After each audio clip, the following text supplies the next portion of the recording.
어떤 사람이라는 말씀의 제목으로 같이 말씀을 보겠습니다. 주일 아침만 되면 이상하게 목이 잠깁니다. 평일날 다 괜찮습니다. 근데 주일 아침만 되면, 그래서 어제 저녁에 따뜻한 차를 2잔이나 마시고 가습기를 최대치로 해놓고, 좀 춥게 닳기는 했지만 해놓고 아침에도 따뜻한 물을 마시고, 그래서 지금 목 컨디션이 굉장히 좋습니다. 이 기분 그대로 같이 은혜의 기쁨을 누리기를 바라겠습니다. 네.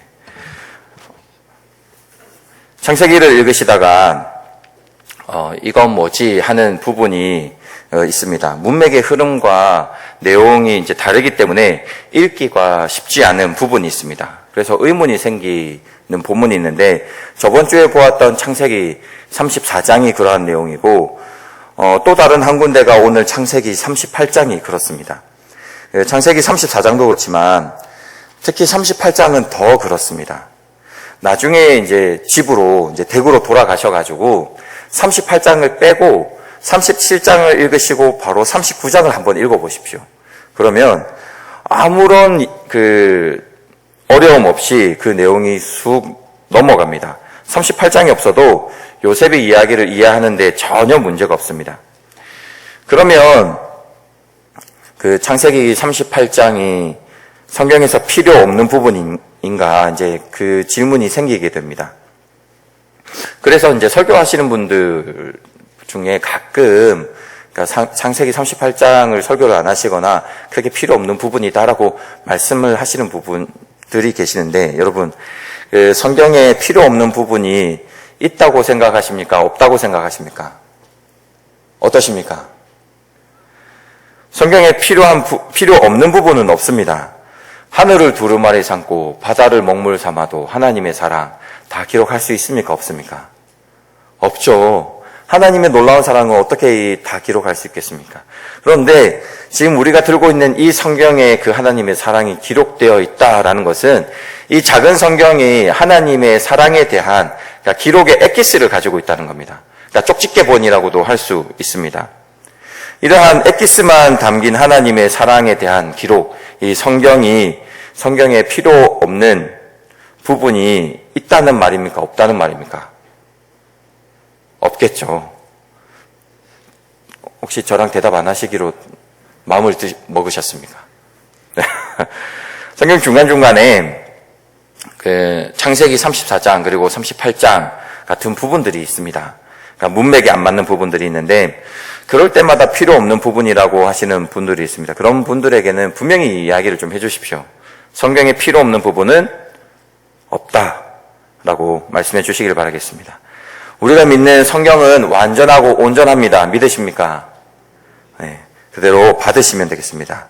자신이 이해를 하지 못한다고 해서 성경을 판단해서는 안 됩니다. 그렇죠? 자신이 생각하기에 이거는 필요 없다, 있다라는 것을 판단해서는 안 되는 것입니다. 그러면 창세기 38장도 분명히 하나님께서 드러내시고자 하는 부분이 있다는 겁니다. 말씀이 있다는 겁니다. 오늘 그 보물을 저와 같이 발견하시는 시간이 되기를 바라겠습니다. 아멘 하시죠? 네. 우리 어깨를 좀 푸실까요? 아침에 춥고 이래가지고 많이 경직되어 계신 것 같습니다. 사랑하는 여러분, 살면서 실패라든지 아니면 영적인 침체라든지 그런 경험을 해보신 적이 아마 다 있으실 겁니다. 누구나 그렇지만 저도 사건 사고가 많습니다. 제 개인적으로 실수가 많은 인생이다, 실패가 많은 인생이다 라고 이야기를 하기도 하는데, 오늘 설교를 준비하면서 실패에 대한 이야기를 좀 하려고 고민을 하다가 설교를 준비하면서 제일 생각난 가벼운 실패 하나 간증을 드리면, 대학원 입시 때 제가 실패한 적이 있었습니다. 저는 대학원을, 이제 대학교 말고 대학원 입시를 3수만에 갔습니다. 보시기에는 제가 되게 똑똑해 보이는 것 같았지만 3수를 했습니다. 단순히 처음에는 성적의 문제라고 생각했는데, 뒤늦게 좀 제 자신을 돌아보면서 깨닫게 된 것은 영적인 문제가 있었다는 것을 깨닫게 되었습니다. 제가 대학교 4학년 때 좀 어떤 캐릭터였냐면,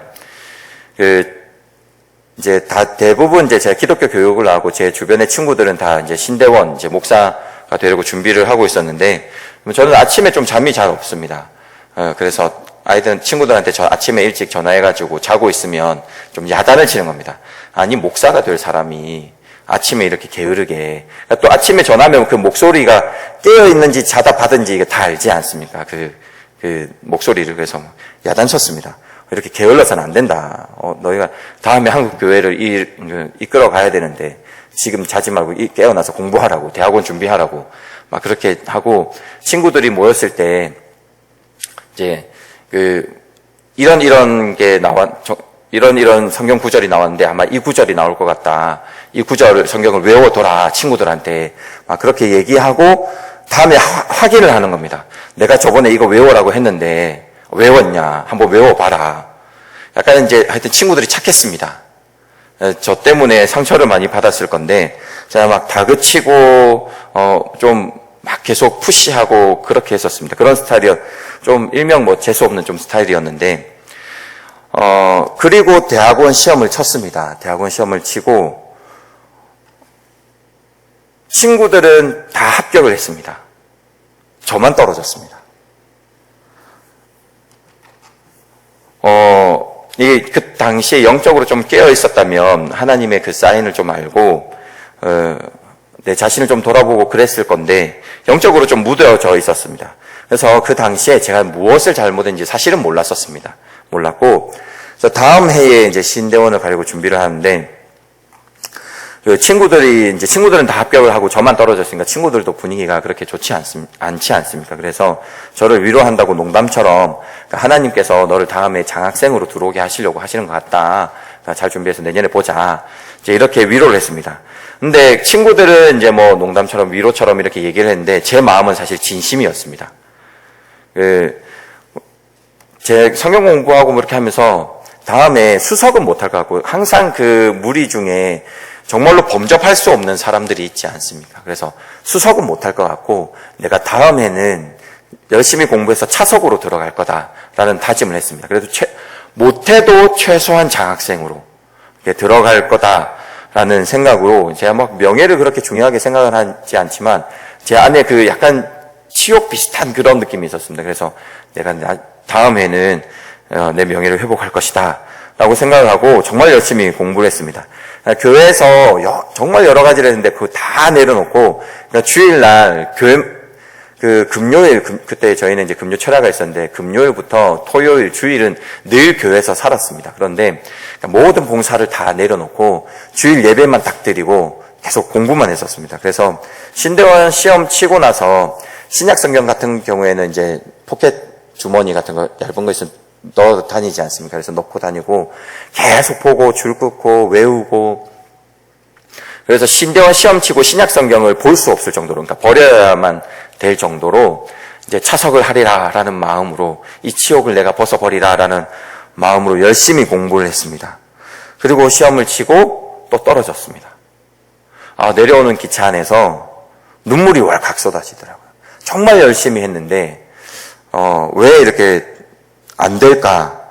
그러니까 뒤늦게 좀 깨달은 제 모습은 오만한 이 모습들을 하나님께서 깨닫게 하시려고 했던 시간이었던 것 같습니다. 그 다음에는 정말로 평범하게 지냈습니다. 교회 봉사할 거 다 하고, 하나님께서 내 길을 열어주신다면 분명히 하나님께서 부르신다라고 좀 믿고 있었는데, 그 믿음이 맞다면 하나님께서 인도하시지 않겠냐 하면서 원래 생활대로 봉사하고 했는데 다행히 또 감사하게 붙여주셨습니다.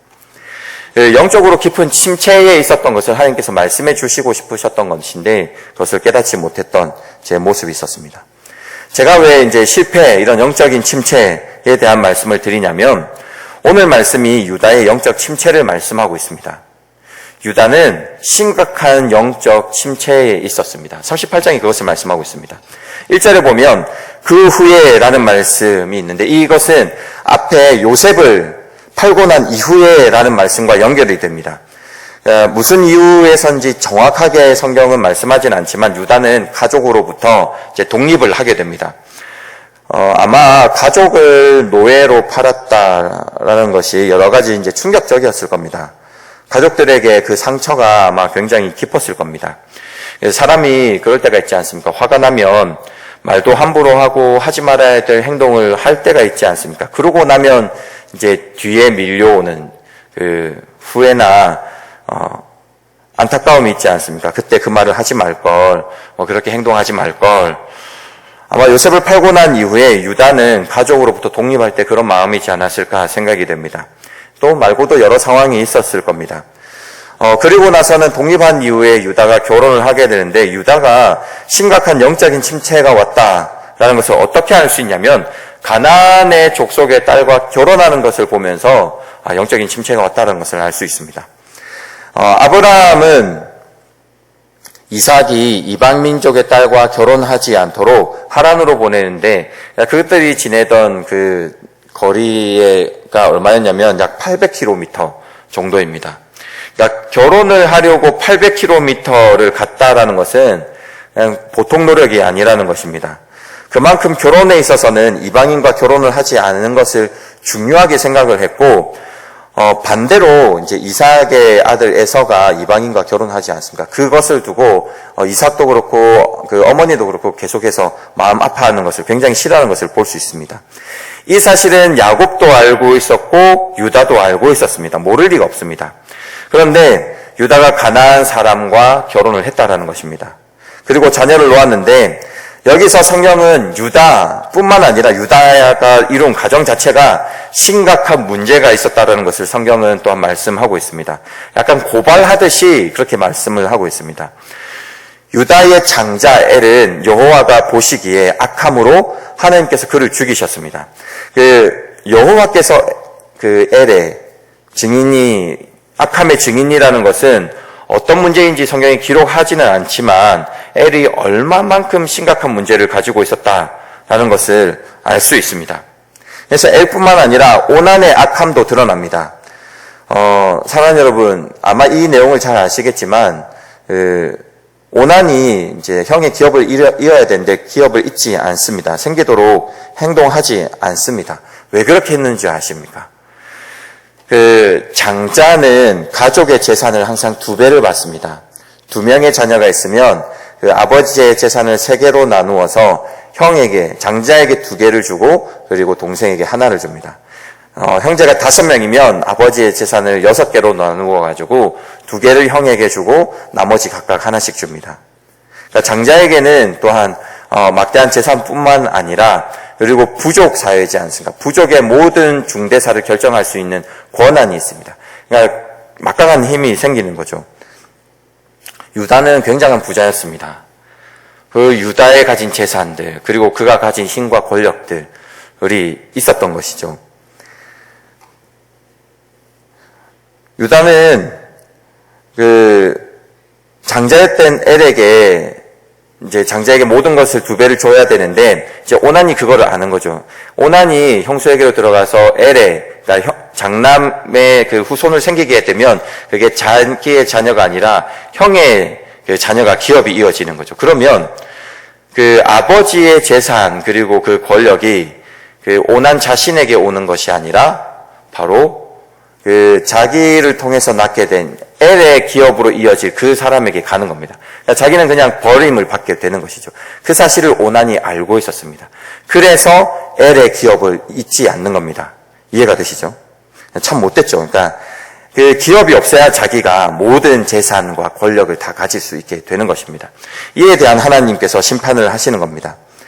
유다뿐만 아니라 이제 유다 가정 자체에 이제 심각한 문제가 있었다라는 것을 말씀하고 있고, 그리고 이제 오늘 본문에 이제 읽었던 본문에 심각한 결정적인 유다의 영적인 침체를 보여주고 있습니다. 유다는 순결한 삶을 살지 못했다라는 것입니다. 유다는 셀라를 주었어야 하는데 그렇게 하지 않고 그 며느리 다말을 그의 아버지의 집으로 보내면서 수절하게 합니다. 그리고 얼마 후에 유다의 자신의 딸이 죽게 되는 이제 사건이 있는데, 자신의 자녀가 2명이나 죽었습니다. 장자도 죽고 차자도 죽었습니다. 그리고 자신의 딸도 죽었습니다. 그러면 얼마나 슬프겠습니까? 위로가 필요할 텐데, 위로를 받고 난 그 이후의 행동이, 유다의 행동이 깊은 생각을 하게 됩니다. 성경에 보면 자기의 양털을 깎는 자에게로 갔다라고 하는 표현인데, 이 말은 지금 양털 깎는 축제에 갔다라는 그런 의미입니다. 굉장히 큰 축제고 사람들이 모여서 양털을 깎고 그 다음에 대금을 치르고 흥겨운 파티가 일어나는 그런 날이 이 날입니다. 기분이 전환이 필요했을까? 축제에서 술을 마시고 그리고 성매매를 하게 되는 것을 볼 수 있습니다. 하나님을 아는 유다는 그러면 안 됐습니다. 몸 파는 여인과 그 몸 파는 여인은 사실은 이제 며느리죠. 동심을 요구하는데 다말은 유다에게 담보물을 요구합니다. 도장과 끈과 지팡이입니다. 도장과 끈은 이제 하나라고 생각을 하시면 됩니다.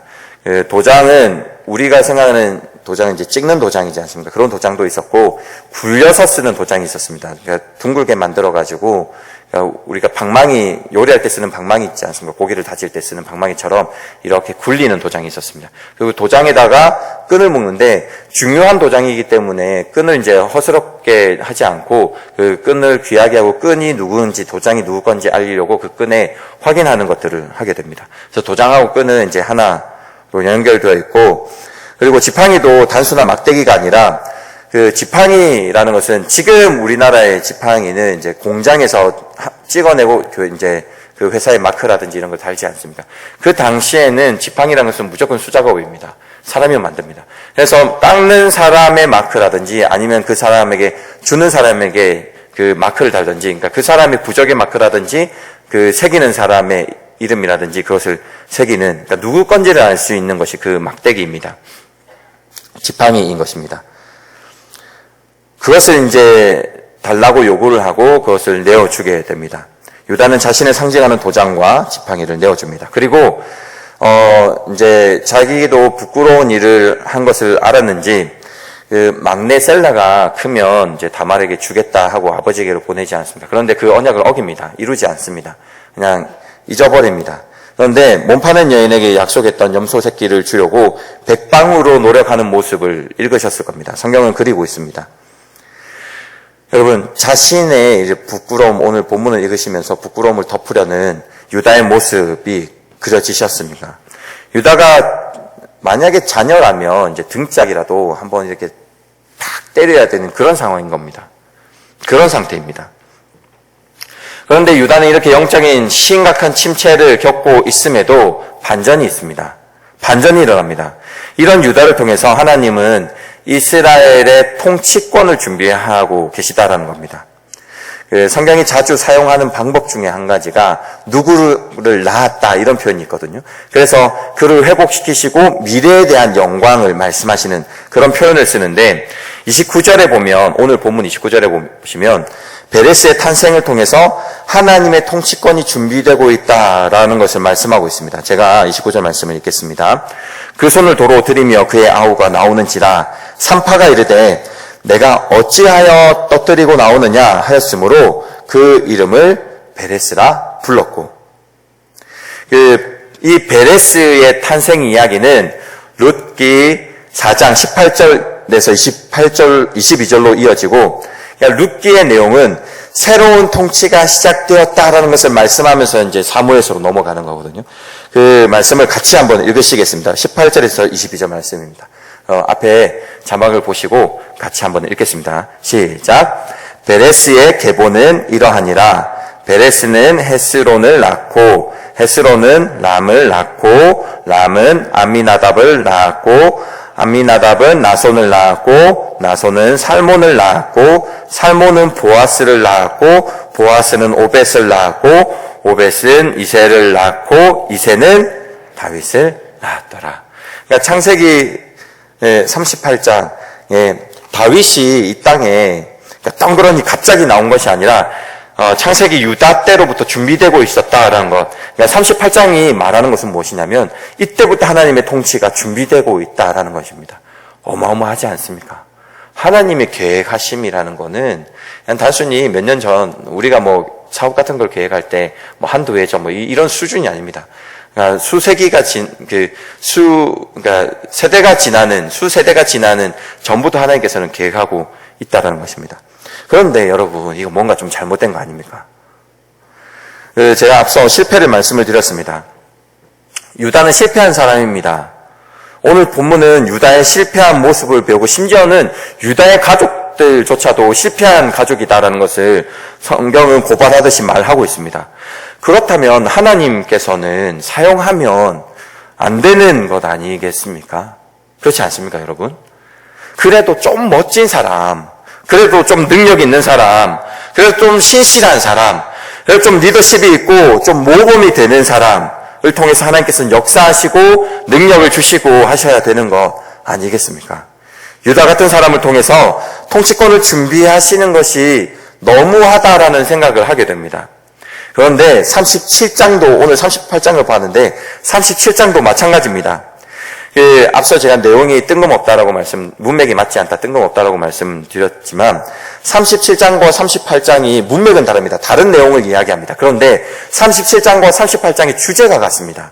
이야기하는 주제가 무엇인가, 말씀이 무엇인지 그게 같습니다. 그래서 37장, 38장이 같습니다. 그래서 38장이 있는데 38장은 심각한 영적 침체를 겪고 있는 유다를 보여주지만 그러한 유다를 통해서 통치권이 준비되고 있다라는 것이 주제이고 37장은 꿈꾸는 자 요셉이 등장하는데 이 꿈꾼다는 표현은 사실 좋은 표현이 아닙니다.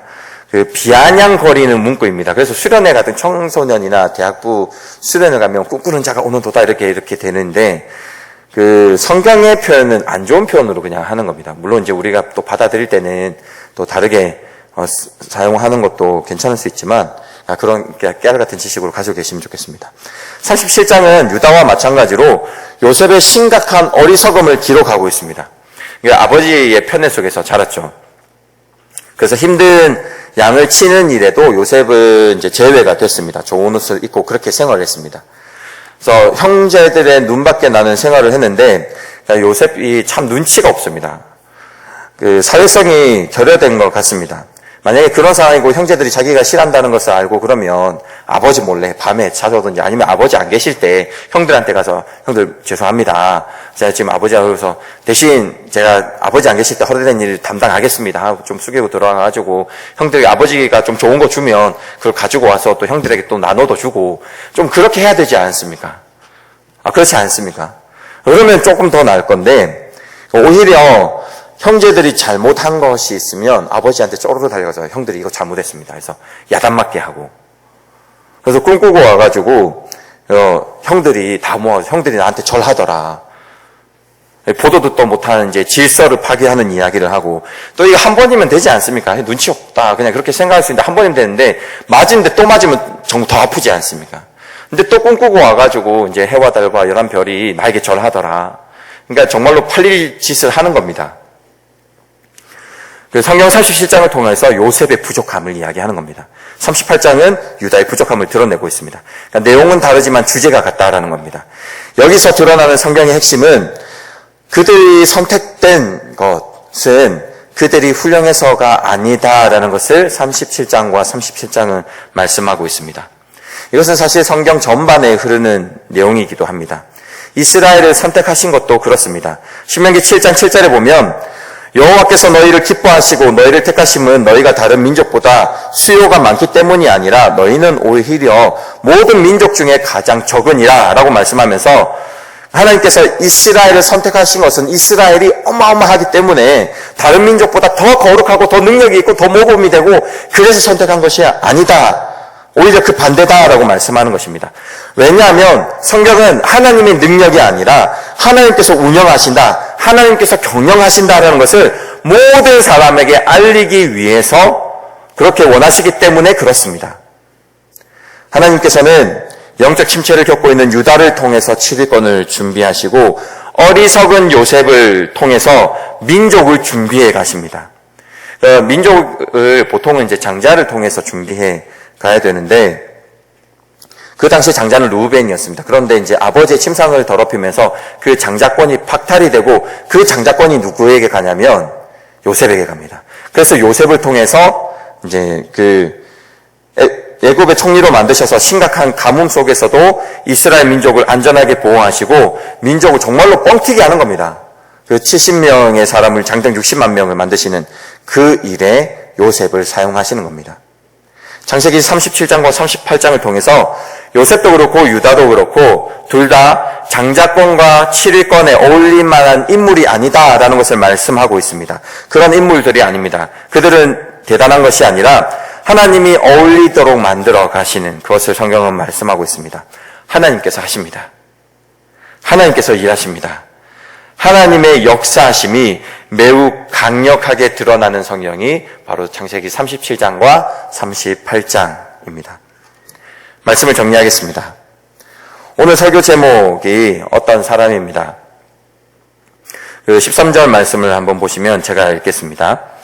어떤 사람이 다말에게 말하되 내 시아버지가 자기의 양털을 깎으려고 딥나에 올라왔다 한지라 라고 유다가 다말이 지내는 근처로 왔다는 것을 말하고 있고, 그것을 말해주는 사람이 성경의 내용을 이제 극적으로 반전시키는 이 변하는 인물로 어떤 사람이 등장을 합니다.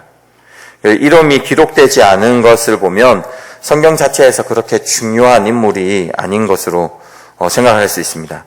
그러나 이 어떤 사람, 유명하지 않은 무명한 사람, 이 사람을 통해서 반전이 일어나는 것을 보면서 제 마음 가운데 확신이 확 와닿았던 것은 하나님께 중요한 사람은 능력이 있는 사람이다 라는 그 공식이 깨어졌다는 것입니다. 어떤 사람이면 됩니다. 하나님께서 택하시는 사람이면 됩니다. 그게 중요한 겁니다. 성경은 실패의 이야기로 가득합니다. 위대한 왕 다윗조차도 다윗을 실패의 아이콘이라고 할 수 있을 정도로 많은 실패를 했습니다. 하나님께서는 얼마나 많은 능력 있는 사람, 얼마나 많은 대단한 사람이 주변에 많이 있으시겠습니까? 누구를 택하든 그 시대에 가장 위대한 사람을 택하실 수도 있습니다. 그런데 실패 많은 사람, 실수 많은 사람, 하여튼 우리를 찾아오시고 우리를 사용하신다라는 것입니다. 그리고 우리를 통해서 하나님의 영광을 드러내신다라는 것입니다. 어떤 사람처럼 하나님께 사용되시는 사람이 되기를 바랍니다. 그리고 또한 하나님께 사용되기를 바라는 마음으로 오늘을 늘 승리하며 살아가시는 저와 여러분들의 삶이 되기를 바라겠습니다.